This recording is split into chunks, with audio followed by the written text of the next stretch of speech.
प्रशासन ने खड़े किया हाथ तो भीम आर्मी ने संभाला मोर्चा। रैली में चंद्रशेखर आजाद की सुरक्षा करेंगे भीम आर्मी के कमांडो। 200 कमांडो 3 घेरे, हर किसी पर ऐसे रहेगी कमांडो की नजर। चंद्रशेखर आजाद की आगरा रैली पर इतना रायता फैलेगा किसी ने सोचा भी नहीं था। सीधा सा प्रोसीजर था, वही आजाद समाज पार्टी के कार्यकर्ताओं और नेताओं ने फॉलो किया। रैली से महीनों पहले प्रशासन से इजाजत मांगी गई। जब आगरा प्रशासन ने इजाजत दे दी तब रैली का ऐलान किया गया, लेकिन प्रोग्राम से ठीक 3 दिन पहले आगरा प्रशासन ने हाथ खड़े कर दिए। अब ये उनसे करवाया गया या उन्होंने खुद किया, ये अलग सवाल है। लेकिन ऐसी स्थिति में पार्टी के सामने संकट खड़ा हो गया कि अब लोगों को कैसे बताएं, और सबसे बड़ी बात चंद्रशेखर आजाद की सुरक्षा का क्या होगा, क्योंकि जिस प्रशासन ने रैली की व्यवस्था की जिम्मेदारी नहीं संभाली उससे आजाद समाज पार्टी को अपने नेता की सुरक्षा की उम्मीद नहीं थी। फिर क्या था, आनन फानन में प्लान बना, मैराथन मीटिंग्स हुई और भीम आर्मी के 200 योद्धाओं ने कमांडो बनकर व्यवस्था अपने हाथ में लेने का जिम्मा ले लिया। आज की रैली में जो आप नीली और सफेद वर्दी में हाथ में डंडा लिए लोग देख रहे हैं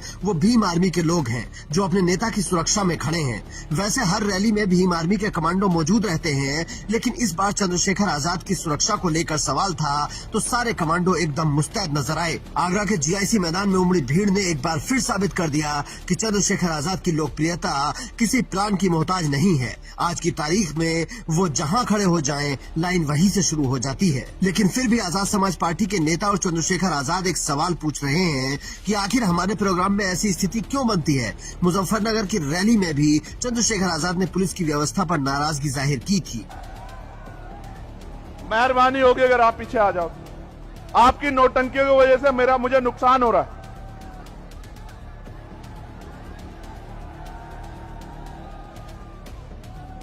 क्या मैं ये मानूं कि ये मेरे लोग नहीं है? फिर क्या है ये? शांत रहो, अपनी अपनी जगह खड़े रहो। बहादुर हो ना? बहादुर हो या नहीं हो? टांगे कमजोर तो नहीं पड़ी है? अभी तो मैं घोषणा करूंगा, मेरे साथ लंबी लड़ाई लड़नी है, पैदल यात्रा करनी है, डटे रहो। और इस कैमरे वैमरे के चक्कर में नहीं पड़ेगा आप कोई, ठीक है? कान खोल के सुन लो मेरी बात को।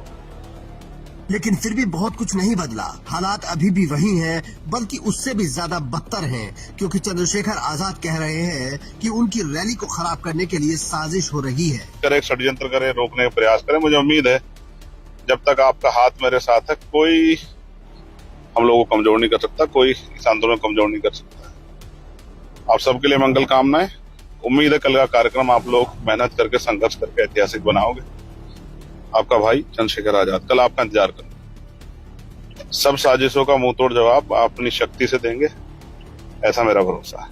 जय भीम, जय भारत, जय संविधान, जय मंडल, जय जोहार। सभी बहुजन महापुरुषों को नमन और आपके लिए मंगल कामनाएं। और जितने साथी मेहनत कर रहे हैं कोशिश। लेकिन सवाल ये है कि अगर ऐसा है तो वो कौन है जो उनके प्रोग्राम को खराब करना चाहता है और क्यों? क्योंकि चंद्रशेखर आजाद अपनी पार्टी के इकलौते सांसद हैं, उनका कोई विधायक नहीं है और न ही कोई राज्यसभा सांसद है, तो अकेले सांसद से इतना डर क्यों है? क्या अखिलेश यादव से किसी को डर नहीं लगता?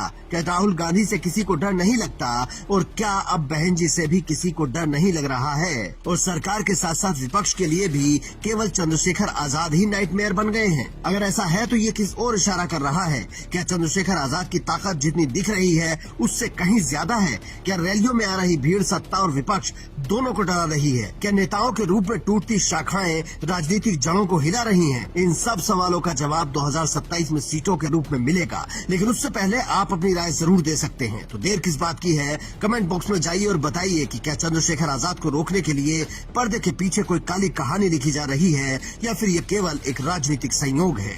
Bureau report, Indian news.